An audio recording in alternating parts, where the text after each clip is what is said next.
कृष्णा जय राधे कृष्णा। पंकजस् राशिं नाशयति विघ्नानां हरिरेव जगत् जगदेव हरिः हरितो जगतो नहीं भिन्न तनुः इति यस्य मतिः परमार्थगतिः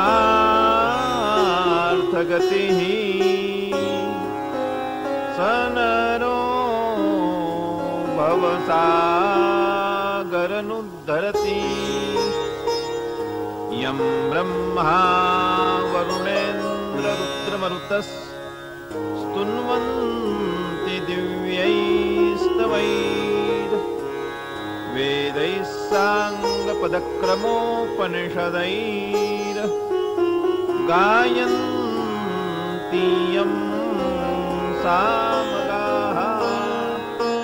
तो मंदिर में आया और आने के बाद सोचता है कि आओ मेरे पास बहुत से हीरे माने रत्न भगवान को दे दूंगा, खुश हो जाएगा।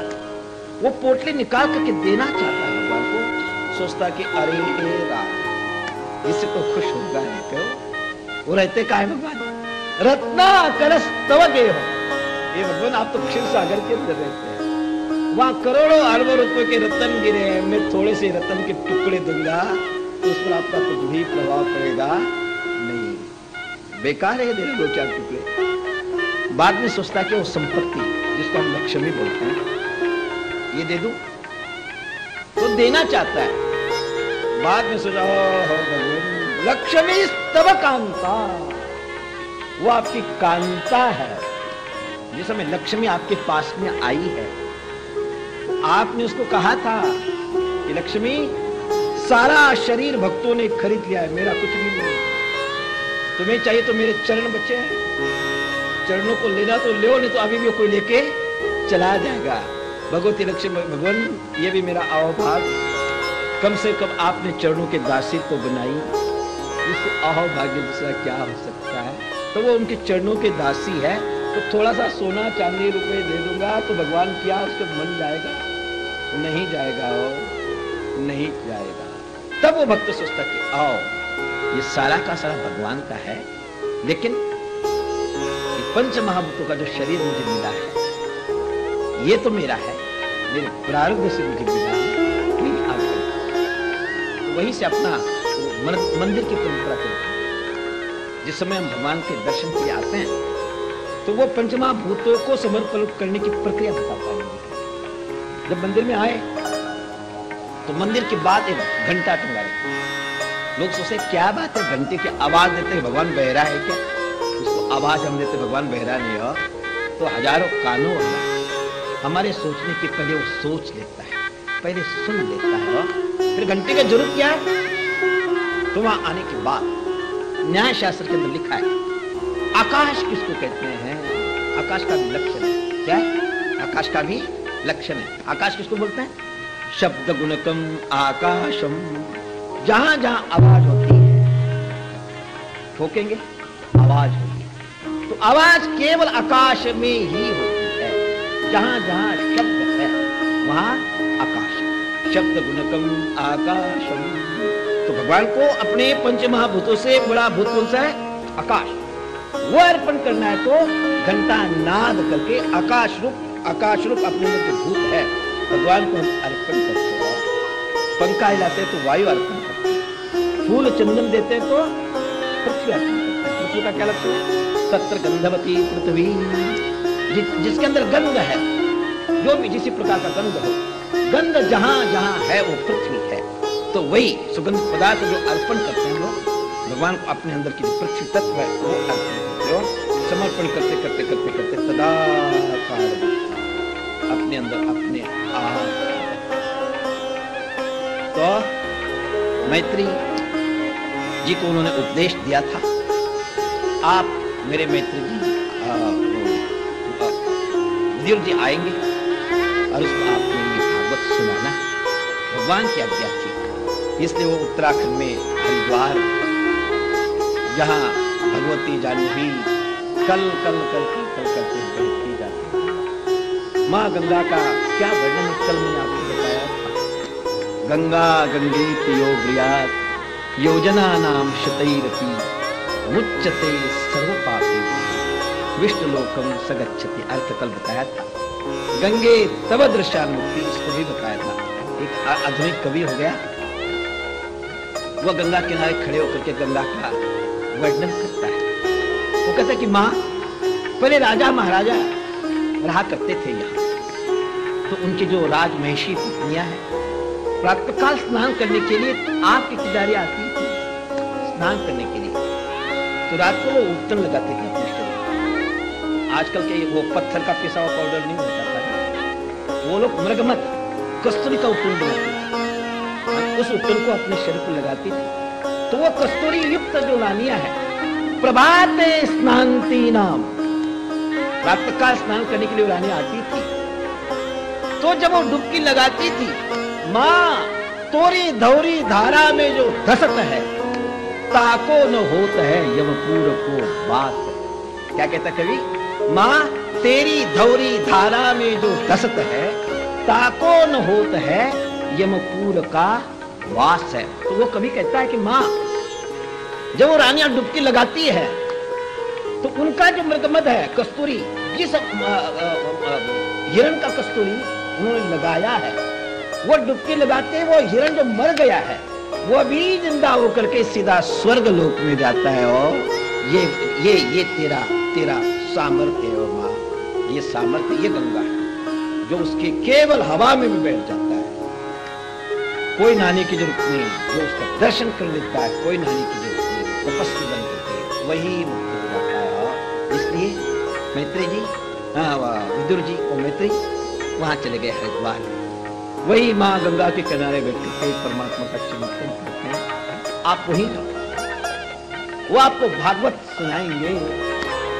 तो खुशी हुई, संत दर्शन के लिए वहीं से वो चल पड़ा, हरिद्वार में आए तो सूर्य जैसे तेजस्वी वहां उनको मिले मैत्री जी। मिलते ही उन्होंने उनको साष्टांग दंडवत किया है। संत के पास में जाने की भी एक मर्यादा है, और जैसे और जगह पर जाते वैसा नहीं जाओगे, दर्शन तो होगा, चीज नहीं है वो देख लेंगे, वो छिपाएंगे नहीं। जिसका बादल हर जगह पर बरसता है, लेकिन उपयोग उस भूमि को ही होगा। तो वह भूमि अपने को तैयार कर दी है। संत के पास कैसे जाना है मैं अपने मन से नहीं बता पाऊंगा। माँ गीता कहती है, भगवत गीता कहती है, भगवान कहते हैं कैसे जाना चाहिए भगवान के पास, महात्माओं के पास। तत्विद्धि प्रणिपाते परिप्रश्नेन सेवया उपदेक्षन्ति ते ज्ञानम ज्ञानिनस्तत्त्वदर्शिनः। ये विधि, ये तरीका भगवान गीता के अंदर लिखते हैं। संत के पास कैसे जाओ? तत्विद्धि प्रणिपाते, वहां जाने के बाद प्रणिपात, तो ये उपरोक्त प्रणिपात किसको कहते हैं? प्रकर्षेण पतनम प्रणिपातः। संत दिखते ही दंडवत, डंडे के जैसे नीचे गिर गए। ये क्यों लिखा? डंडे से गिरने से क्या होगा? ठीक है, ऊपर का बताया, लेकिन वस्तु स्थिति ऐसी है। महात्मा के पास यदि हम गए और अंदर यदि अभिमान हो, तो उनकी कृपा पात्र नहीं बन पाएंगे। जाएंगे, बैठेंगे, लेकिन कृपा पात्र नहीं बनेंगे। आपको कृपा नहीं बनेगी, उसका फायदा होगा नहीं। एक उदाहरण जिसके सामने बताना पड़ता है। एक कश्मीर का घोड़ा जो गुलाब पर बैठता है, बड़े बड़े फूलों पर बैठता है, रस खाता है, वो कश्मीर से चल पड़ा उड़ते उड़ते बंबई को देखने। बंबई में आया, बहुत लोग कहते हैं कि बंबई बहुत अच्छी है। हमने भी सुना था, हम आया देखा तो आप सारा का सारा बदबू ही बदबू हो, बैठा नहीं जाता। एक रोड पर बैठकर कभी कभी उल्लासनगर निकल जाता हूँ, एक ऐसी जगह आती है एकदम नाक और सर सारा फट जाता है, बदबू ही बदबू आती है। गाड़ी बंद कर लो तो अभी उस जगह से गुजरा जाता नहीं। ऐसी ही जगह पर घोड़ा बेचारा कश्मीर का आया, गंदगी वहां पड़ी है, नाली है, और वो गंदगी को खा रहा है। उस कश्मीर के भोरे ने देखा कि अरे ये मेरा भाई लगता है, मेरे जाति का है, इतने ऊंचे पुल में पैदा हुआ और शहर की गंदगी खा रहा है। उसको बड़ी दया है। इधर आ, अरे क्या बात है, आ तो सही। तो वहां से गंद से उठा है और कश्मीर के भोरे के पास में गया कि अरे अरे अरे तू भोरा बना और इस गंदे को खाकर जिंदगी व्यर्थ गमा रहा है, चल मेरे साथ। हमारे कश्मीर के अंदर केसर के फूल होते हैं, बड़ी अच्छी अच्छी क्यारियां लगी है, वहां केसर के पौधे होते हैं, उसको जो फूल लगता है तो उस फूलों के अंदर शहद रखा है, केसर। जब खाओगे जिंदगी सुधर जाएगी। उससे कोई बात नहीं, अपनी जाति का है, ये कश्मीर ले जाना चाहता है, चलो देख ले, मिला तो ठीक, नहीं तो अपने लौट करके यही बम्बई में आ जाएंगे, मस्ती से रहेंगे। वो चल पड़ा उस केसर से, जम्मू गया, जम्मू से श्रीनगर पहुंचा और श्रीनगर के पास में पहलगांव है। स्वर्ग गया हो, छोड़ो क्या करना है। वहां पहलगांव में जाने के बाद जब प्रकृति की गोद में अंदर वो भ्रमर घूम रहे दोनों, तो वहां केसर के क्यारियां पीले पीले फूल लगे हैं। तब वो कश्मीर का भोरा कहते देख ये फूल के बीच में जाना, वहां छोटा सा प्याला जैसा फूल बना हुआ है, लेकिन उसके जो पराग है, कलिकाएं हैं, उसको धक्का नहीं लगाना, प्यार से नीचे जाना।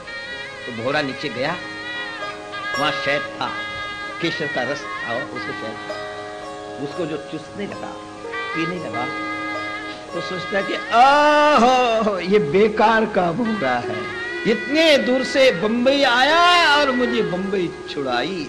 बंबई के अंदर जो रस मिलता था, इस रस में और उस रस में कोई अंतर तो है ही नहीं, बेकार। ऊपर आकर उसको डांटता है, क्या भाई तुझे मेरा जिंदगी खराब कर दी, कदे वाह शहद मिलेगा, आनंद आएगा, रस में कोई अंतर तो है ही नहीं। अब वो कश्मीर का भोरा सोचने लगा, सुथई केसर का रस और नाली की गंदगी कोई अंतर नहीं। उसका माथा ठंड, कदे आइया इधर आ, पास में बुलाया, कहते आकर उसने आ किया। जब अंदर देखा मुख में, वो टिफिन बॉक्स साथ में लाया। जब चल रहा था उन्होंने सोचा कि वहां कुछ खाने को मिलेगा या नहीं, तो गंदे की गोली उसने गले में रखी, जब भूख लगेगी उसी गोली को खा लूंगा।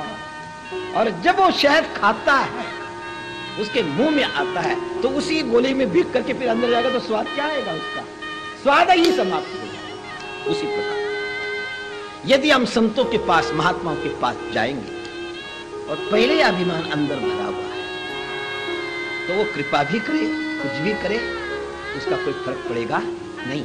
इसलिए श्री भगवान उनको कहते हैं कि तत्विधि प्रणिपाते परिप्रश्नेन, वहां जाने के बाद प्रश्नों के झड़ी लगा दोगे तो कुछ दे नहीं पाएंगे।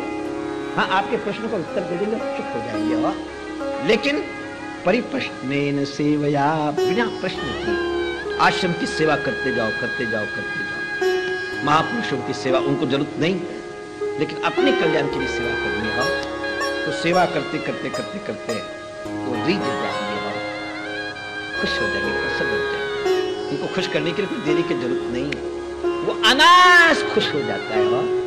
और जब वो खुश हो जाएंगे तो प्रमेय अपने आप निकलेगा, आशीर्वाद अपने आप निकलेगा, आपका कल्याण। तत्विधि प्रणिपाते परिप्रश्नेन सेवया उपदेक्षन्ति ते ज्ञानम ज्ञानिनस्तत्वदर्शना। छोड़ो, उस न्याय से मैत्री जी गुरुदेव जो शरण गए, जब उनको देखा वाणी गदगद हो गई, अष्ट सात्विक भाव खड़े हो गए कि आहा, भगवान आनंद पूर्ण श्री कृष्ण परमात्मा, मेरा कितना अहोभाग, कृष्णम वनिदय जगत गुरु, जो संपूर्ण संसार के जगत गुरु है, आचार्य है, उनकी शरण में जाते समय भागवत उन्होंने सुनाई, और सुनाने के बाद चलते समय उनको इसी की याद है। भगवान याद किसको करते हैं?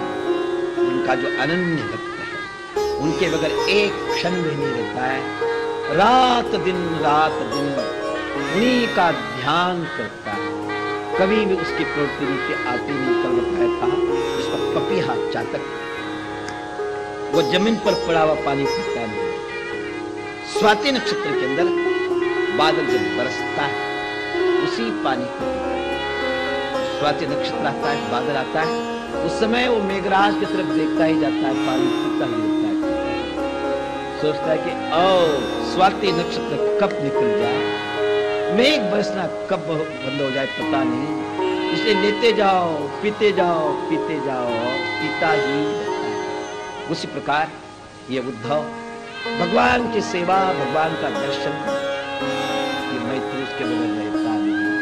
कितना भाग्य है जो संसार को छोड़कर के परमात्मा की तरफ जाते हैं। उनके जैसा भाग्यवान कोई भी होता नहीं। उन्होंने इनकी याद की और बताया था कि उसको भी भागवत पिलाना, भागवत सुनाना। गदगद हुए होने के बाद उन्होंने प्रश्न करने के बाद उन्होंने अपनी गुरु परंपरा बताई, शेष नारायण, उनसे ही भागवत हमारे तक आई। तो अब चिंतन करने के लिए सृष्टि कैसे पैदा हुई, कैसी रहती है और फिर कहां लय हो जाती है, इस प्रकार का चिंतन, उत्पत्ति का चिंतन और लय का चिंतन, उसी के द्वारा परमात्मा प्राप्त होते हैं और इसमें कोई संदेह नहीं। तो उन्होंने सृष्टि कैसी पैदा, हर एक कल्प में सृष्टि का वर्णन अलग अलग है।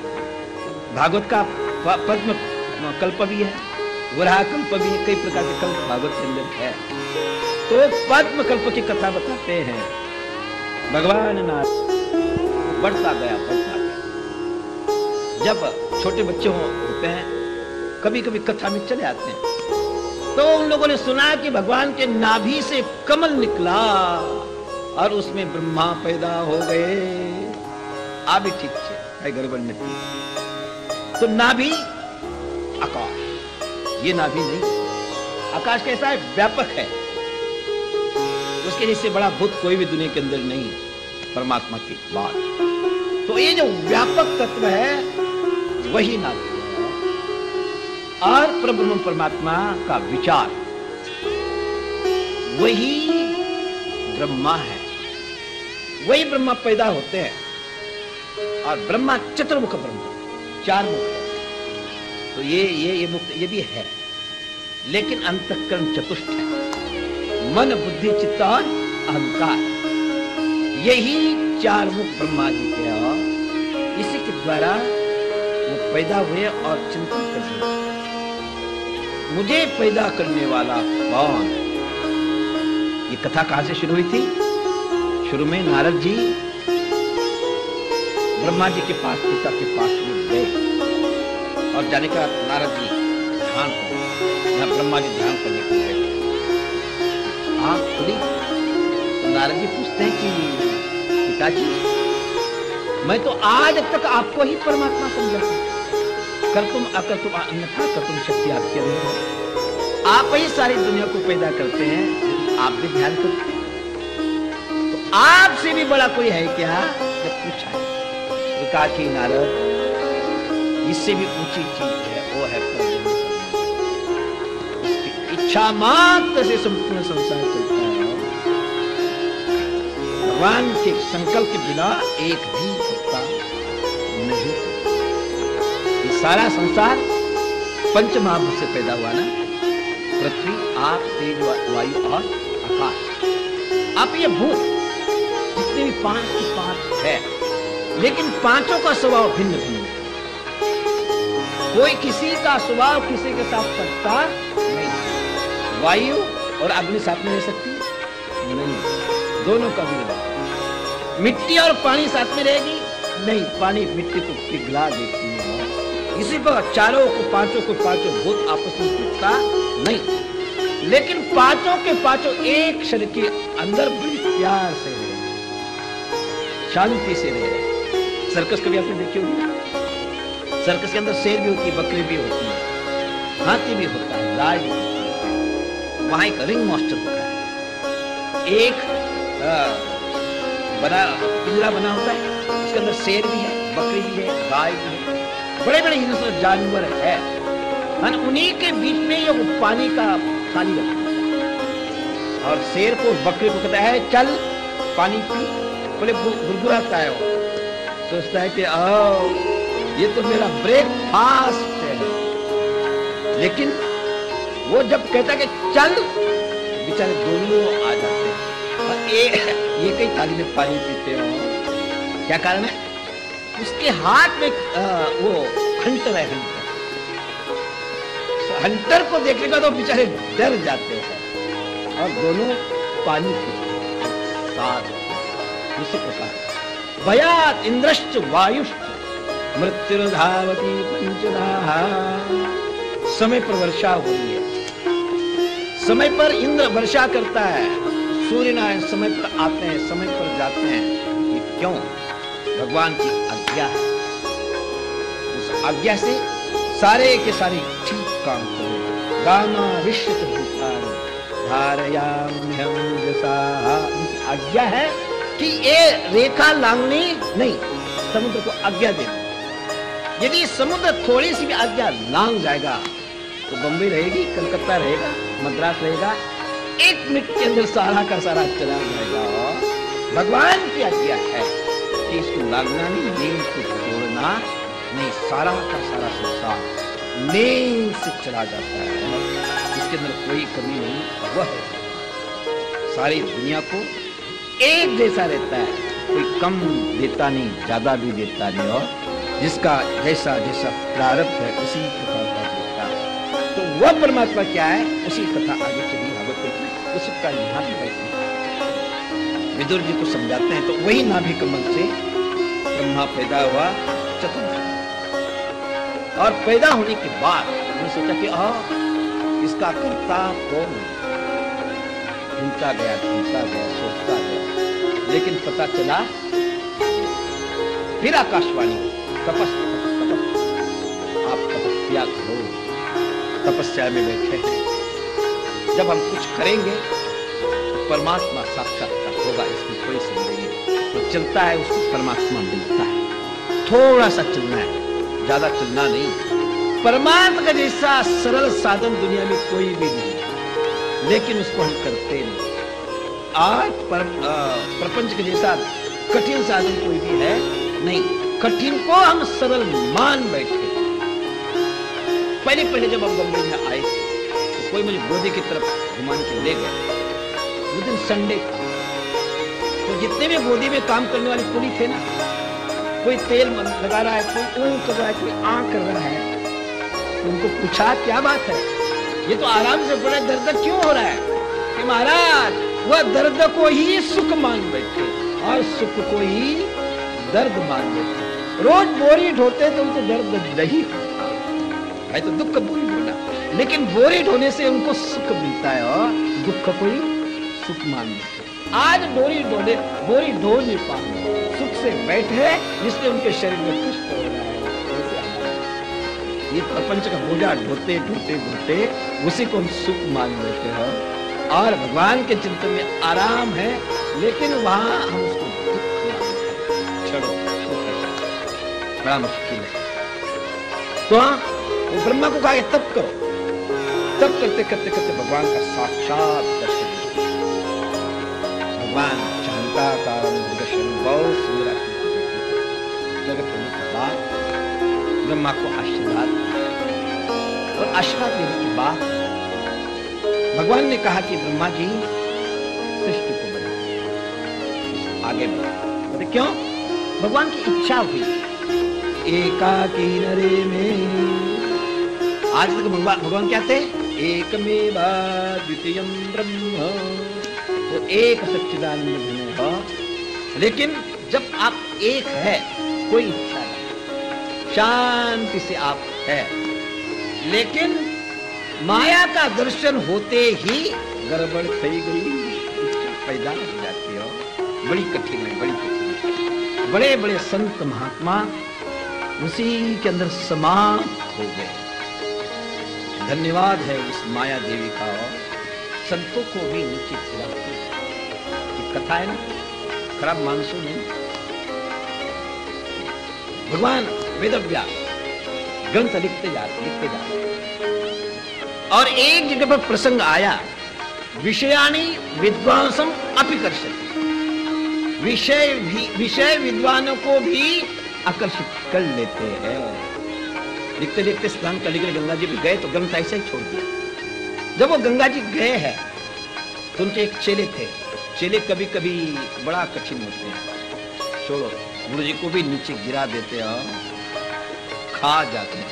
इसलिए एक भक्त है वृंदावन में, क्या कहते हैं, ये भक्त भगंदर होते हैं, कहते खा जाए, समाप्त करते अपने गुरु जी को, समाप्त कर देते। चलो हाँ, तो जब वो गए वहां से तो उनके एक चेले है, जैमिनी उनका नाम। बड़े चेले को ज्यादा बोला भी नहीं जाता है, जैसा बड़ा लड़का कोई गलती कर दे और बाप माँ को बोलेगी तो वो उबल जाता है, काम बनता नहीं, समय देखना पड़ता है। उसको बड़ा चेला है, ज्यादा बोल भी नहीं सकता है, वो डांट भी देता है, सहन करना पड़ता है। तो उसे देखा मुझे क्या लिख रहे हैं, तो वहां लिखा है विषयान विद्वांसम अपिकर्षति, कहते पिताजी डोसा थई गया, बूढ़ा हो गया। बुढ़ापे में कोई सोचा जाता नहीं, बेकार का, हाँ, बक बक बक करना ये बूढ़े का काम है, लेकिन ऐसा नहीं हो। ये जवानी बड़ी कठिन है, बड़ी कठिन है। एक बूढ़ा बेचारा लकड़ी टेकते टेकते कहीं से जा रहा था, झुका हुआ है।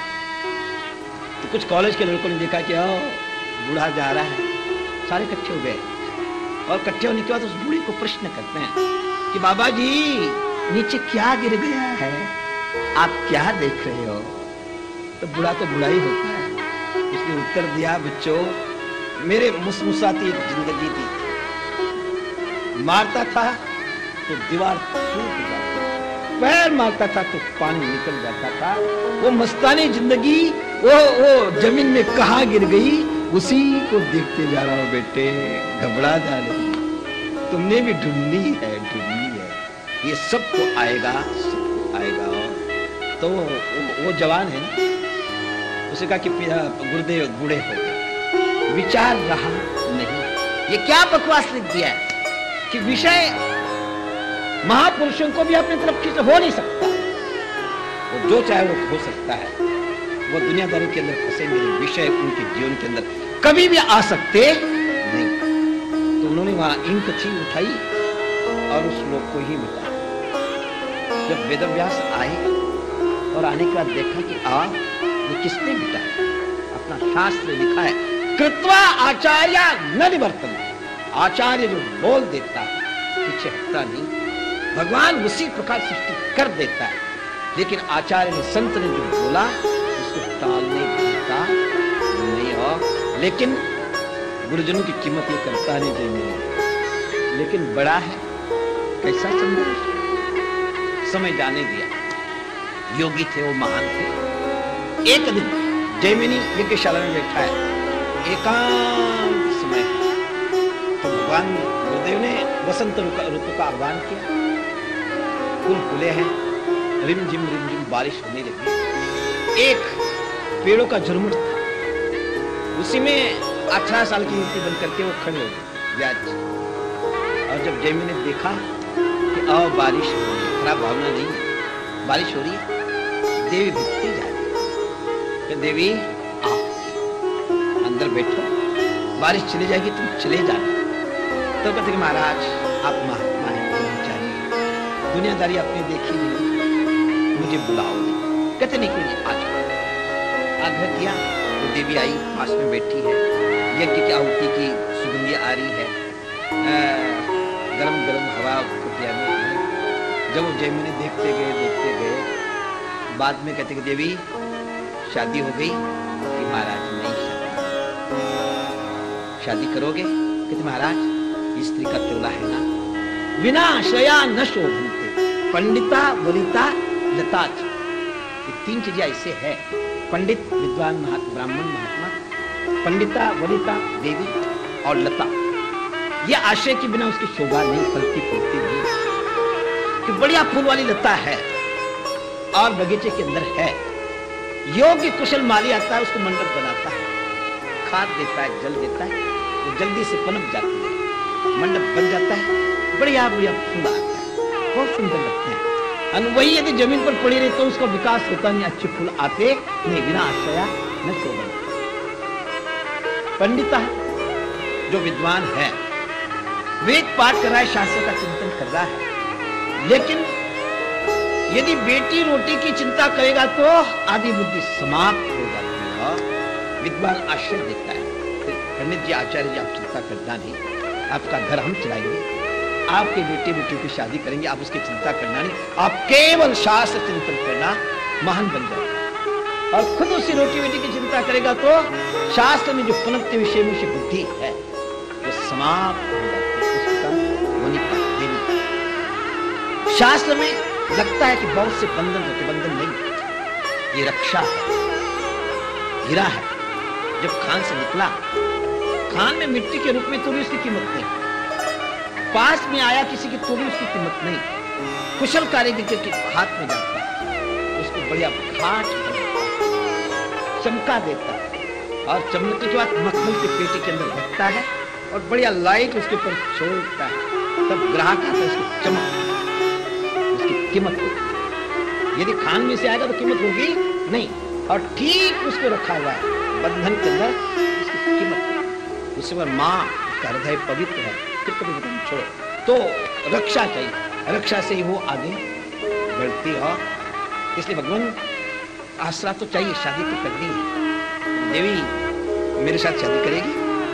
तो भगवान करूंगी तो सही, आप जैसे भगवान जैसे कहा, लेकिन क्या करूं, बचपन में ये गलती कर चुकी है। तो क्या मैंने एक प्रतिज्ञा की है, मैं उस लड़के के साथ शादी करूंगी, कौन से बता, मैं तैयार कर देता हूँ, जैसा चाहेंगे वैसे बना देता हूँ। कहते भगवान कोई लड़का उसका अपना घर हो या तो कुटिया है और गधे के जैसा खड़ा हो जाए, मुझे पीठ पर रख ले और अपने घर के 3 परिक्रमा कर ले, उसी के साथ शादी करूंगी। बस इतलू कठिन से आवाकाई कठिन लगती, कोई देखने वाला नहीं, कुछ नहीं, एकांत वो गधे के जैसा खड़ा होगा और उस पर वो युवती बैठी, और बैठने के बाद एक चक्कर लगाया, दूसरा लगाया, जब तीसरा चक्कर आता है तो बाबा जी की दाढ़ी लंबी चौड़ी बाहर आ गई, गर्दन, और जब तीसरी परिक्रमा पूरी होने के बाद ऊपर देखता है तो गुरुदेव बैठे हैं। गुरुदेव आज सूट ही गयो, सूट ही।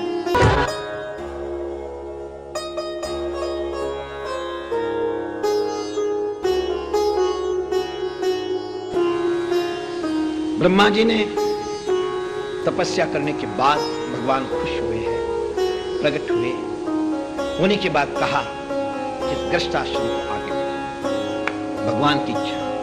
तो जो व्यक्ति ग्रस्ताश्रम होने के बाद यदि वो ये चाहता है कि ये भगवान ब्रह्मा की इच्छा में पूर्ण करना, ये भावना अंदर से है, तो ग्रस्ताश्रम पनपता जाएगा, किसी प्रकार की कठिनाई वहां आएगी नहीं, जो इच्छा है वही उसको मिल सकती है, वही मिलेगी, इसमें कोई तनिक मात्र भी कोई भी संदेह नहीं है। बड़े बड़े ऋषियों की बहुत सी कथा है, फिर कभी बताएंगे। तो आज तो इतना ही बताना है कि ब्रह्मा की इच्छा पूरी करनी है, परमात्मा की इच्छा पूरी करनी है। तो उस परमात्मा को मैं बता रहा था, चलते चलते भूल गया। एकाकी नरे में, अकेले में आनंद नहीं आ रहा था, तो उन्होंने इच्छा की, एको हम बहुश्याम, मैं एक से अनंत हो जाऊं, उसी इच्छा से ये सारा संसार पैदा हुआ है, और भगवान की इच्छा से, इच्छा मात्र से संसार पैदा हो गया, बढ़ता जा रहा है, बढ़ता जा रहा है। आप कहोगे महाराज केवल इच्छा से संसार पैदा होता है? होता है, आप भी करते हैं, रोज करते हैं, कोई एक आधा ऐसा होता है रोज नहीं करता होता। तो क्या, जब सो जाते हैं, सोने के बाद जब सपना आता है तो आप शादी भी करते हैं, बच्चे भी पैदा करते हैं, सब कुछ उसी सपने में सब कुछ हो जाता है, पैदा भी होते हैं, शादी भी करते हैं, दुनिया भी बढ़ती है और मर भी जाते हैं। तो ये सारा एक क्षण के अंदर हुआ कि नहीं? कहां से लाए आप शादी, कहां से घर बनाए, कहां से ईंट लाए, कहां से चूना लाए, कहां से क्या, वही पैदा हुआ केवल संकल्प से। उसी प्रकार भगवान का संकल्प, संसार पैदा किया। तो लोग कभी कभी प्रश्न करते, महाराज भगवान ने ये क्यों पैदा किया? तो ब्रह्मसूत्र के अंदर लिखा है केवल आनंद के लिए ये संसार पैदा किया। कहते आनंद, जब हम थक के आते हैं, आनंदादेव तो कई बन लेते। तो जब इंसान थक के आ जाता है, तो गृहस्थाश्रम में कोई साधन नहीं, तो हम उस थकान को, बोधरेशन को दूर करने के लिए क्या करते हैं? खेल खेलते हैं। कौन सा खेल खेलते हैं याद नहीं पता। तो खेल काय के लिए? खेलमय बनने के लिए नहीं, थकान दूर करने के लिए खेल खेलते हैं। और उसी प्रकार परमात्मा ने यह खेल खेला है। लोकवत्तु लीला कैवल्यम, ब्रह्मसूत्र में लिखा है, लोकवत्तु लीला कैवल्यम, कैवल के लिए, सुख के लिए, आनंद के लिए ये सारा खेल रचा है। इसलिए हमको यही समझना है, एक खेल है, आनंद के लिए है। यदि उसको यथार्थ समझ लेंगे तो दुखी हो जाए। रहना है दुनिया के अंदर, खेल खेलते हुए रहना है, अंदर से अटैचमेंट नहीं बनना है, ऊपर से नाचो, सब कुछ करना है, लेकिन अंदर से समझना है कि इसका और हमारा यथार्थ संबंध है नहीं। एक कहानी बता देता हूं, मेरी कथा में कहानियां बहुत आई है, घबराना नहीं। एक राजा था, राजा के पास मंत्री भी होते हैं। तो एक ज्योतिषी उनके राज्य में आया। तो ज्योतिषी ने कहा कि राजन कुछ सूचना देनी है। कहते क्या? आज से 8 दिन के बाद में आपके यहां बारिश होगी। उस पानी के अंदर जो जो भीगेगा वो पागल हो जाएगा। राजा ब्राह्मणों को विश्वास करता था, उसने मुनादी पीटा, भाई आज से 8 दिन के बाद में जो वर्षा होगी उसमें कोई बाहर निकलना नहीं, पानी में भीगना नहीं, सारे के सारे पागल हो जाएंगे जो भीगेगा। तो अब दुनिया इससे इस चीज को छुओ नहीं, टच करना नहीं। जहां निषेध है वही इच्छा पैदा हो जाएगी, ओ इसको क्यों छूना नहीं, छुए। उसी प्रकार लोग कहने लगे, ओ राजा गांडा थई गया। क्या बारिश में बिजली से कोई पागल हो सकता है? यही पागल हो। जिस दिन वो बारिश होने वाली है, वो दिन जो भी निकलने वाला नहीं था, बूढ़ा ढोसा ढासा सारे के सारे बाहर निकले हो गए और सारे भीग गए। नतीजा सारे पागल हो गए।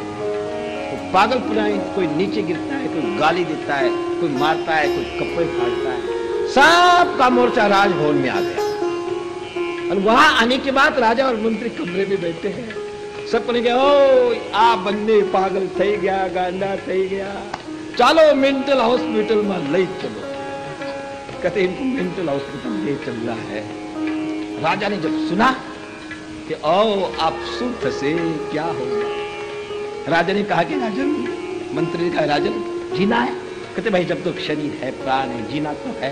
कहते मैं कैसे ऐसा करूं? चलो हमने सारे मोर्चे में चलना है इनके अंदर। आप भी गिर जाना, मैं भी गिर जाऊंगा। आप मेरे कपड़े फाड़ना, मैं आपके कपड़े फाड़ूंगा। आप मुझे गाली देना, मैं आपको गाली दूंगा। जब दोनों नीचे आए, आते ही नीचे गिर गए, कपड़े दोनों को फाड़ने लगे, गाली देने लगे, डंडे मारने लगे, नीचे गिरने लगे। सबने कहा ठीक तो गया, ठीक तो गया, चढ़ी दो, चढ़ दो, छोड़ दो, सारी ठीक हो गई। तो वो नीचे आए, गिरते भी थे, कपड़े भी फाड़ते थे, गाली भी देते थे, लेकिन अंदर से समझते कि अरे अरे अरे ये हमको दिखाने के लिए करता है। पागल वो भी मारता था, लेकिन वो जोर से मारता था। गिरता था तो उसको लगता था, लेकिन राजा गिरता है तो संभल करके गिरता है, गाली देता है तो समझ के गाली देता है, अंदर नहीं जा रहा। उसी प्रकार दुनिया छोड़कर कहां जाएंगे? रहना यही है, लेकिन अलग जाओगे तो काम चलेगा नहीं। जैसी दुनिया है वैसे ही चलना है, लेकिन अंदर से समझना है कि आओ भगवान, इसका मेरा अर्थात संबंध, मेरा प्रारब्ध है, रहना है। प्रणव धर्म शरो ह्यात्मा ब्रह्म तन लक्ष्यम। अर्थ बात में कभी बता दिया, हमेशा परमात्मा का रात दिन चिंतन करना है, प्रारब्ध के अनुसार प्रपंच को भी करना है, लेकिन अंदर आसक्त होना नहीं। कल मैंने आपको बताया था ना, बाजारों से गुजरता हूं, क्या है? बाजार से गुजरता हूं, लेकिन खरीदार नहीं। दुनिया में जाता हूं, रहता हूं, हंसता हूं, गाता हूं, सब कुछ करता है, लेकिन खरीदने वाला नहीं, अंदर नहीं रखता हूं। ये सारी की सारी चीज ऊपर से है, दुनिया को दिखाने वाला हूं, लेकिन मनीराम केवल परमात्मा के ऊपर है। दुनिया समझती है कि ओ महात्मा गृहस्थी में रहता है, हंसता है, नाचता है, खाता है, लेकिन ये नहीं चलेगा, करेंगे तो काम चाल से नहीं, इसलिए सब कुछ करना है, लेकिन मणिराम को परमात्मा के चरणों में ही रखना है। प्रणो धनु शरो ह्यात्मा ब्रह्म दक्षिण उच्चते। इस प्रकार का ये परमात्मा का जो प्रसाद है, ये परमात्मा का प्रसाद समझ करके प्रपंच को करेंगे, भगवान को याद करेंगे, तो यही प्रपंच परमात्मा के तरफ ले जाएगा। दुखी देगा नहीं, सुख ही सुख देगा। परमात्मा का मूल का इच्छा है कि लोकवत लीला कैवल्यम, लीला करनी है, खेल खेलना है, आनंद लेना है। उसी का यह आनंद लो, अंदर से अटैचमेंट होना नहीं। सब जगह जहां जहां मन जाता है, बुद्धि जाती है, ये सारा का सारा परमात्मा ही करता है। जिस समय आप प्रपंच करते हैं, दुनिया में है आपकी वृत्ति जाती है, उस समय क्या भावना करनी? यदि पुत्र आ गया, पत्नी आ गई, कोई भी आपके सामने किसी रूप में आता है, तो आने के बाद अंदर से क्या भावना रखनी कि आओ मेरा जगदीश्वर, मेरा परमात्मा, मेरा जगदाधार कभी पति के रूप में आता है, कभी पत्नी के रूप में आता है, कभी नौकर के रूप में आता है, कभी मित्र के रूप में आता है। इसी प्रकार का रूप धारण करके मेरे सामने आता है, और उनकी जैसी योग्यता है, पत्नी की जो योग्यता है, मित्र की जो योग्यता है, नौकर की जो योग्यता है, उस योग्यता के अनुसार मेरी सेवा देता है। यही भावना, तो परमात्मा जरूर जरूर उद्धार करेगा, इसमें कोई संदेह नहीं। तो ब्रह्मा को उन्होंने कहा कि ब्रह्मा जी संसार को बढ़ाओ, तो उन्होंने तपस्या के द्वारा एक ही भाग बताया ना, अपने ब्रह्मा ये संपूर्ण व्यापक तत्व यही कबल है, वही व्यापक तत्व जो नारायण है वही ब्रह्मा है।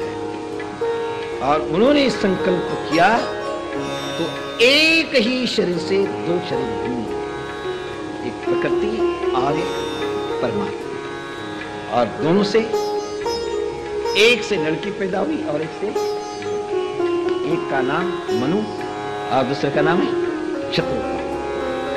दोनों का विवाह होने के बाद उनको 3 कन्याएं हुई। आज इसका इतिहास है धीरे धीरे। कन्या होने के बाद पता नहीं सोचिए, समझ में आओ तुम, जब किसी को लड़का होता नहीं, महाराज कृपा करो, हमसे तो कुछ आता जाता नहीं है, लेकिन कोई आता है तो कुछ बोल देते हैं। तो भगवान की कृपा हुई, किसी को लड़का हो जाता है, किसी को लड़की हो जाती है। तो जिसको लड़की हो जाती है वो उत्तर देता ही नहीं। बाद में कभी प्रसंग आया कि भाई क्या हो गया, कुछ हुआ कि नहीं? महाराज लड़की हो गई। उन्होंने सोचा कि पाला पड़ गया, जैसा गेहूं पर चल पर पाला पड़ जाता है ना, सूख जाता है, उसी प्रकार सारा का सारा गड़बड़ हो गया भाई, दिवाला निकल गया। अरे अरे ये नहीं, ये नहीं। समेशाम दाना नाम कन्या दानम विशिष्ट। जितने भी दुनिया के अंदर दान है, उसमें कन्यादान सबसे बड़ा दान माना जाता है। और लड़के के लिए लिखा है, लड़का एक कुल का उद्धार करता है जहां पैदा हुआ है, और लड़की 3 कुल का उद्धार। एक वो अपने मामा का कुल का उद्धार करती है, एक जहां जन्मी उस कुल का उद्धार करती है, और तीसरा जिसके घर में जाती है उसका उद्धार करती है। वो 3 का उद्धार करती है, अपना वंश चलाती है। अपने सागर जी का रामायण देखा होगा, जिसमें नित्य किशोरी जगत जननी सीता रानी की शादी हुई, और विदाई का प्रसंग जब आया तो वो दशरथ को हाथ जोड़ते हैं, नतमस्तक पूछते हैं कि समझे जी दशरथ जी आप बहुत बड़े हैं, मेरी लड़की आपके लायक थी नहीं, लेकिन उसका आपने स्वीकार किया, ले जा रहा है। बड़ी नाज से, बड़ी प्यार से उसको हमने पाला है, उसको कुछ काम भी आता नहीं, आपने स्वीकार कर लिया, अपनी बेटी के लिए समझ के रखना हो। और नीचे गर्दन कर रहे हैं तो महाराजा दशरथ क्या कहते हैं कि जनक जी आप ये क्या बोल रहे हैं? जो दान देता है उसका हाथ कहाँ रहता है? ऊपर रहता है कि नीचे? ऊपर रहता है। जो दान लेता है वो तो हमेशा नीचे ही रहता है। आपने कृपा की, मैं तो भिक्षुक हूं, दान लेने वाला है, लेने वाला देने वाले से महान बड़ा है ना। दूसरी बात, आपने इस लड़की को बड़ी की पढ़ाया लिखाया, मुझे दिया, और मेरा वंश बड़ा करेगी। जो वंश को चलाती है, वंश को बड़ा करती है, ग्रह अग्नि है। वो देने वाला कितना महान है, कितना महान। ये संस्कृति अपनी थी। और लेकिन स्वार्थ आया, सबसे लड़की पैदा होती ही उसको चिंता हो जाती है, कसमई प्रदेया, किसको इसको भूख कहा जाएगी, कैसी रहेगी, सूख थी। अरे नहीं, अच्छा हुआ, लेकिन समझता है। आपका और साधारण लोगों की बात छोड़ो। एक शाकुंतल नाटक है, नाम आपने सुना होगा संस्कृत के अंदर। तो उसके अंदर एक कर्ण ऋषि है, बहुत बड़े तपस्वी सन्यासी है। तो विश्वामित्र के द्वारा एक लड़की पैदा हुई। विश्वामित्र तपस्वी थे ना, 60,000 साल तक तपस्या की। मेनका आई, गड़बड़ थी, लड़की पैदा हो गई। मेनका उसको दिखाने के लिए कि ये लड़की कितनी अच्छी, देखो। मैं तपस्वी आदमी, लड़की मेरे सामने लेके आई। कहता बाबा गुस्सा कर नहीं, ये तेरी तपस्या है, ले मैं चली। उस लड़की को छोड़कर के स्वर्ग में चले गए। वो भी उसको छोड़ के नदी किनारे रखा है, वो भी चले गए। तो शकंत नाम का एक पक्षी होता है। उन्होंने देखा कि छोटा सा बालक है, रो रहा है। तो नदी में जाते हैं, चोंच पे पानी लाते उसके मुंह में डालते हैं, कैसे खाने की चीज जाते उसको मुंह में डालते हैं, उसको बढ़ा। तो कण्व ऋषि वहां से वो दरिया किनारे, नदी किनारे घूमते जा रहे, कहते आहा कोई बालक है, रो रहा है। तो बालक किसी का भी, गधी का भी बालक भी जब पहला होता है ना, गधे का छोटा सा बच्चा, वो भी प्यारा लगता है। देख लेना कभी आप, बड़ा होने का तो बिगड़ता है, वो तो अलग है, लेकिन छोटा बहुत प्यारा लगता है। तो ये तो मानो ऋषि का लड़की थी, पास में गया, बहुत सुंदर लगी, उसको उठाया, गले लगाया और आश्रम में ला करके वहां की जो ब्रह्मचारिणी देवियां थी उनको दे दिया कि देवियों उसको पाल, ये तुम्हारी बहन। पालते पालते जब बड़ी बनी, अच्छी नहीं, सारे ऋषि मुनि की सेवा करना, बाग बगीचे लगाना, वहां के जितने भी जानवर है उनकी सेवा करना। जब बगीचे के फूल आता था तब वो उत्सव मनाती थी, उसको खुशियां होती थी कि मेरे बगिया में फूल आया, बड़ी खुशियां मनाती थी। जब उसकी शादी हो गई, लंबा चौड़ा बताना नहीं मैंने, और शादी होने के बाद उसको विदा करना है, अपने ससुराल में भेजना है। कल रात को वो सर पटकने लग गए, जोर जोर से रोने लग गए। श्वः शकुंतला यास्यति, कल शकुंतला अपने घर चले जाएगी, क्या होगा। वो फूलों के पास में जाते हैं, पौधों के पास में जाते हैं, वहां के ऋषियों के पास में जाते हैं, हे ऋषि, हे फूल, हे पौधे, हे हिरण, हे खरगोश, सर्वे अनुग्रहीता, मेरे इस बेटिया को आप आशीर्वाद देना। आगे जाने के बाद इसको कष्ट होगा, नहीं होना चाहिए, कल चली जाएगी। जब रोते रोते ऐसे हर एक के पास जाते हैं, तब उनको होश कह रहे अरे सूत क्यों भाई, मैं तो सन्यासी हूं, गृहस्थाश्रम का कोई भी गंध मैंने देखा, बचपन से महात्मा की कृपा हुई, सन्यासी हो गया, और ये पाली हुई कन्या है, मेरी औरत कन्या नहीं, और पारी हुई कन्या, और वो कल जाएगी, अब जा भी नहीं रही है।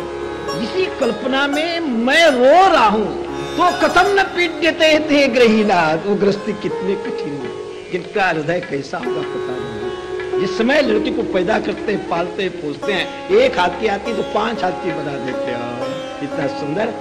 वो पाली पोली कन्या एकदम दूसरे के ऊपर छोड़ देते हैं, उस समय उनको कितनी कठिनाई जाती होगी। कथम न पीड्यते थे गृहीणा, बड़ी कठिन अवस्था है। तो खराब मानना है, ऋषि भी उसको प्यार करता है, भगवान भी प्यार करता है, और 3-3 कुलों का उद्धार करती है, सबको पालती है। इसलिए कभी भी मन के अंदर ये भी नहीं लाना कि कन्या कैसी पैदा होगी, वह भी उद्धार करेगी। जिसका पुत्र उद्धार करता है, इसी प्रकार कन्या भी उद्धार करती है। 3 कन्याएं हुई, होने के बाद अब मनु महाराज को ब्रह्मा जी उनका कथा कल बताते हैं। इस दुनिया को बढ़ाना कहते हैं, उसने कहा कि भगवान दुनिया करो तो सही, आगे बढ़ाऊं तो सही, लेकिन किस पर खड़े होकर के, कहां रह करके, कोई जगह तो चाहिए। गृहस्थाश्रम शादी करना ठीक है, अच्छा लगता है, लेकिन घर न हो, नौकरी नहीं हो, धंधा न हो, पानी नहीं हो, तो गृहस्थाश्रम बड़ा कठिन है। बड़ा कठिन है। वृथा गतम तस्य नरस्य जीवनम, अपने बंधु बांधव के बीच में ये धन नहीं हो, दौलत नहीं हो, खाना नहीं हो और ग्रस्त बन जाए तो लिखता है शास्त्र वृथा गतम तस्य नरस्य जीवनम, इसका नरक जीवन नरक है, उसको दुनिया में आने का अधिकार नहीं। यदि शादी की है तो घर भी चाहिए, पैसा भी चाहिए, खाना भी चाहिए, पीना भी चाहिए, अच्छा शरीर भी चाहिए, तब गृहस्थाश्रम बढ़िया है। छोड़ो छोड़ो। तो भगवान आप ये करवाना चाहते तो है, लेकिन कहां करें? पृथ्वी ही नहीं, पृथ्वी रसातल में चली गई है। जब तक पृथ्वी नहीं होगी गृहस्थाश्रम कैसा करूंगा? तो ब्रह्मचार्य ने, ब्रह्मा जी ने तपस्या की और तपस्या के बल पर भगवान नारायण वराह के रूप में प्रकट हुए। हिंदी भाषा में गुजराती में उसको सुअर कहते, सुकर वो पैदा हुआ। शब्द जरा खराब लगता है। भगवान वराह भी बन सकते हैं, सुकर बन सकते हैं, अरे वो सब जगह व्यापक है, सब बन सकते हैं, आश्चर्य करने की जरूरत है नहीं। तो पाताल में पृथ्वी गई है अत्याचार के कारण, पाप के कारण, धर्म शिथिल हो गया, उसके कारण पृथ्वी चली गई। और तो अब पृथ्वी रसातल में जाती है, क्या मतलब है? जो भागवत में लिखा है वो ठीक, लेकिन आध्यात्मिक दृष्टि से क्या मतलब है? तो जब इंसान अपना धर्म छोड़ देता है तो जो जीवनी शक्ति पृथ्वी के अंदर होती है वो अपने आप नीचे जाना शुरू करती है, अपने आप नीचे जाना शुरू करती है। अब आप लोग, हम लोग क्या बताएं? पहले जमाने के अंदर हम उधर ऋषिकेश के हरिद्वार की तरफ रहते हैं ज्यादा, तो वहां एक देहरादून नाम का शहर है और उस देहरादून के पास में एक जगह है, तपोवन उसको कहते हैं। वहां का बासमती चावल क्या बढ़िया है, सुगंधित सुगंधित लेते ही आनंद आ जाता है, खाने की इच्छा ही नहीं होती, वो सुगंध से ही पेट भर जाता है। वो चावल इतना बढ़िया होता है, क्या नाम उसका? बासमती। वो इधर आता ही नहीं। एक परमल नाम का चावल है, वहां होता है, उसी के अंदर एक मिट्टी भर बासमती डाल देते हैं बोरी के अंदर और बोरी पैक हो जाती है, बंबई में आती है। बंबई के लोग सोचा बासमती, अरे बासमती है ही नहीं, वो वही समाप्त हो जाता है। एक मुट्ठी भर चावल पूरी बोरी के अंदर डाल देते और उसको बासमती समझते हो, इधर आता ही नहीं। तो वो बासमती चावल पहले माताएं घर के अंदर उसकी खिचड़ी बनाती थी, क्या सुगंधी आती है। सीरा हलवा जब बनाते हैं तो पहले वो गाय के घी में सीरा बनाते तो सारा गामड़ा सुगंध से भर जाता था, आनंद आता था।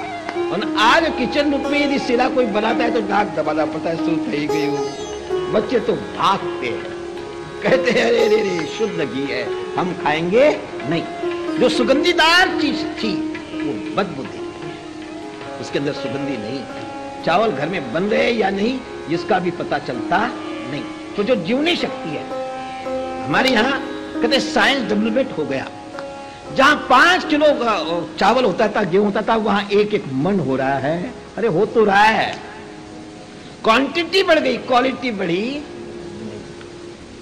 कल एक छटा चावल खाने से जो तृप्ति मिलती थी वो आज 1 पाव या आधा पाव या आधा किलो खाएंगे तो भी तृप्ति होती नहीं, और पेट वही गड़बड़ा जाता है। सो थेगी वो पेट खराब थेगो, क्या बात है।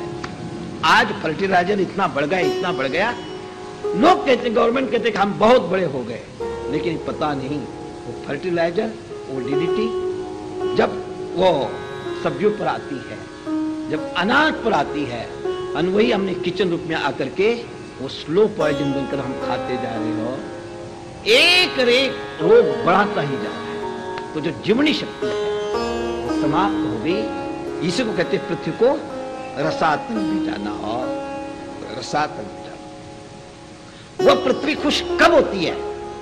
जब अपना धर्म करेंगे। धर्म के बाद में पृथ्वी अपने आप सब कुछ देती है। और एक कहानी बता दो चाल से। एक राजा था, बहुत जमीन उसके पास में थी, बहुत फल लगे हुए हैं, महात्माओं की सेवा करता है, गृहस्थों की सेवा करता है, सबको देता ही है, देता ही जाता है। एक दिन उस प्रदेश का राजा घूमते घूमते वहां आया, देखा कि आश्रम बड़ा सुंदर है, महात्मा के पास में आया, आ गया, बैठ गया। बैठने के बाद महात्मा ने सोचा कि अतिथि है, सेवा करनी है, तो 2 फलों तोड़ के लाया, और लाने के बाद इतना बड़ा ग्लास उसके पास था, उसके अंदर 2 फलों को उसने निचोड़ा। निचोड़ते ही दोनों फलों से वो ग्लास भर गया। जब उस रस को पीने लगा कि आहा, मेरे राज्य में किसी चीज की कमी नहीं, हर पदार्थ है, लेकिन ये जो स्वाद है, ये स्वाद मैंने कहीं भी लिया नहीं। क्या अमृत है पता नहीं किसके बाद। कभी कभी आप हरिद्वार हमारे पास में आओगे ना, आश्रम के अंदर, तो बहुत बड़ा रसोड़ा है, लेकिन वहां जो भोजन बनता है, दाल रोज बनानी पड़ती है हमको। तो दाल कैसी होती है, नाक दबा करके उसके अंदर डुबकी लगाएंगे तो एक भी दाल का दाना मिलेगा नहीं, पानी पानी होता है। और बड़े बड़े टिक्कड़ होते, मोटी मोटी रोटी होती है, कुछ भी नहीं उसके अंदर। लेकिन बड़े बड़े सेठ लोग आने के बाद वो मोटी रोटी और पानी का दाल खाकर कहते कि भगवान, ये स्वाद हमने कभी देखा ही नहीं, इतना स्वाद जिंदगी के अंदर खाया ही। स्वाद क्यों है? तो वो जो बनाने वाला है बेटा, वो परमात्मा का चिंतन करते हुए उसको बनाता है। वो जो भोजन है पहले भगवान को अर्पण किया जाता है, नैवेद्य दिया जाता है, और देने के बाद वो नैवेद्य उस भोजन के अंदर डालते हैं तो अमृत बन जाता है। और महात्मा लोग भी जब भोजन करेंगे उसके पहले भी 12वां अध्याय 15वां अध्याय गीता का बोलेंगे, और परमात्मा का चिंतन लेते हुए उस भोजन को करते हैं, अमृत स्वाद उसके अंदर अपने आप आ जाता। उसी प्रकार महात्मा ने कुछ नहीं किया था, काली 2 फल से हाथ से निचुड़ करके ग्लास भर गया, शांति आ गई। उसी का चिंतन करते करते अपने घर आया, सोचता है कि राजा होने के बाद भी मुझे धिक्कार है, वो स्वाद वो आनंद मुझे आया नहीं। सुबह हुई, जब काउंसिल हॉल का समय हुआ, काउंसिल का टाइम आया, काउंसिल हॉल में गए, मंत्री उपमंत्री सारे इकट्ठे हुए। होने के बाद वो राजा अपनी कल की कहानी प्यार से सुनाता है कि एक महात्मा है, उसके पास सैकड़ों एकड़ जमीन है, सबके अंदर फल है, बड़े स्वादिष्ट फल है, कभी मैंने देखा ही नहीं। 2 फलों के अंदर इतना बड़ा ग्लास भर गया। फिर वो मंत्री कहते कि महाराज इतने फल है तो उस महात्मा को बहुत इनकम होती होगी, थोड़ा सा टैक्स लगा दो, टैक्स से अपना राज्य भी चलेगा और उसका काम भी बनेगा। रेगुलेशन पास होने के बाद राजा के यहां जब सूचना गई कि आपको टैक्स देना है, तो महात्मा पूछते कहते टैक्स क्या है? कहते पैसा देना पड़ता है। कहते पैसा क्या है? पैसा भी अभी तक महात्मा ने देखा नहीं था, उसको समझाया गया। राजा को टैक्स देने के लिए फल बेचने पड़ेंगे आपको, उसका जो इनकम आएगी वो राजा को देनी पड़ेगी। अब महात्मा जब फल बेचने लग गया और पैसा आ गया, अरे राम राम, बड़ी खराब चीज है, अच्छी हो, घबराना नहीं, आपने पैसा कमाएगा, मालूम काम केवी रहती चाल से, इसलिए आप कमाना, ये कथा की बात है। कहते पैसा जब उसके जीवन के अंदर आया, आने के बाद सोचता है कि अब ये 10 है तो 20 कैसे बनेंगे, 20 से 25 बनेंगे, 100 कैसे बनेंगे। इस चक्कर में महात्मा पड़ गया, 99 का चक्कर उसके जीवन में आ गया। और 99 का चक्कर किसको कहते पता है ना? एक सेठ जी थे, पत्नी भी थी सेठानी, लेकिन रोज सेठ जी सूखी रोटी खाता है, वो भी खाई जाती नहीं, कुछ भी घर में लाता नहीं। सेठानी कहती कि सेठ जी क्या बात है, वो कुली जो नीचे रहता है कमाई करके लाता है, कभी रात को गुलगुले लाता है, कभी चमचम लाता है, कभी रसगुल्ले लाता है, प्यार से खाता है और सो जाता है। अपने पास करोड़ों रुपए है, लेकिन रोज सूखी रोटी खानी पड़ती है, बेकार की जिंदगी है, कुछ तो आप भी करो। सेठानी वो अभी तक 99 के चक्कर में पड़ा नहीं। सेठानी कहते कि सेठ जी 99 चक्कर सु था है, कहते बताऊंगा बड़ा जाने। एक दिन सेठ जी ने उस कुली के तके के नीचे 99 रुपए रख दिए, आया जो भी कमाया था खाने पीने की चीजें लाया, खा कर जब सोने लग गया, और जब तो बिस्तरा ठीक करता है तो तकिया के नीचे 99 रुपए देखकर हक्का बक्का गया, आओ मेरे पास 99 रुपए हो गए, मैं रोज 2 रुपए कमाता हूँ, खा जाता हूँ, कुछ मेरे पास भी नहीं, कल 2 रुपए कमाएंगे तो 1 रुपए का खाना लाऊंगा और 1 रुपया बचाऊंगा तो 99 को 100 हो जाएंगे, 101 हो जाएंगे, 1000 बढ़ते जाएगा, मैं भी सेठ बन जाऊंगा। रोज दोनों का खाता है, पीता है, मस्ती से रहता है। लेकिन आज 1 रुपया कम हुआ, दूसरे गत गया ये भी ज्यादा है, फिर आता नहीं, फिर 5 पैसे भी आ गया और बेचारा सत्तू लाता है, खाता है, पानी पीता है, सो जाता है। 6 महीने के बाद फुली कमजोर हो गया, चला जाता नहीं। कहते सेठानी अभी नीचे जाकर के देखना कितना वो गुलाब जामुन खा रहा है, कितना वो खीर मोहन खा रहा है, कितना राघव दास खा रहा है। कहते सेठ जी वो भी 99 के चक्कर में, खाना हराम, पीना हराम, पैसों मारो परमेश्वर, चमड़ी जाए लेकिन चाल से चाल। तो उसे पर महात्मा बहुत अच्छा, पैसे को जानता नहीं, लेकिन अब वो 99 के चक्कर में पड़ा। कोई बढ़िया ब्रह्मनिष्ठ महात्मा आ जाता है, त्यागी महात्मा आ जाता है, तपस्वी महात्मा। पहले नाचता था, उत्सव मनाता था कि आज मेरे यहाँ महात्मा आ गए। मेरे अखाड़े के मैंने महात्मा खुद देखे। एक पटियाला है पंजाब के अंदर, वहां एक महात्मा थे, बहुत तपस्वी। रोज 100 महात्मा को जब तक खिलाते नहीं थे तब तक वो खाते नहीं थे। कभी कभी कोई महात्मा ने आना तो अपनी कोठारी को उन्होंने कहा कि जाओ स्टेशन पर, कोई भी गेरू कपड़े वाला चाहे भिखारी भी हो, लेकिन गेरू कपड़ा है तो उसको पकड़ के लेके आओ। एक संत हो गए उधर, उसने लिखा है यदि गलती से गेरू कपड़ा नीचे गिर जाए और गधा हो, गधे के ऊपर भी पड़ जाए तो भी नारायण समझ उसको नमस्कार करना। उसी प्रकार वो महात्मा रोज 100-200 महात्मा नहीं आए तो स्टेशन से पकड़ के खिलाना, उसी प्रकार का वो। लेकिन अब जब वो 99 के चक्कर में पड़ा, महात्मा को दिखा, कहते